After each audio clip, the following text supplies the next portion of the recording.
বিএনপিকে নির্বাচনে আনার দায়িত্ব সরকার বা ইসির নয়, দলটিকে সে দায়িত্ব নিতে হবে বলে মন্তব্য করেছেন আওয়ামী লীগ সাধারণ সম্পাদক ওবায়দুল কাদের।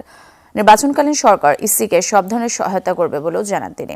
বিকেলে ইসি ভবনে ইভিএম নিয়ে মত বিনিময়কালে এসব কথা বলেন ওবায়দুল কাদের।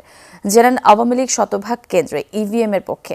রাজনৈতিক দলের সাথে ইসির তৃতীয় দিনের আলোচনায় ইভিএম এর পক্ষে ছিল বেশিরভাগ দল। সিসি আরও বলেন, সরকারের সহায়তা না পেলে সুষ্ঠু ভোট করা সম্ভব নয়।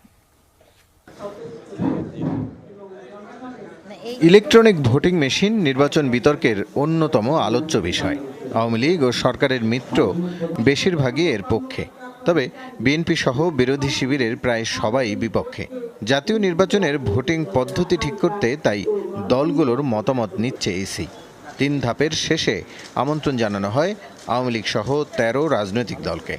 বেশিরভাগ দল ইভিএম এর পক্ষে থাকলেও বিরোধী মত আর সংশয় ছিল কারো কারো।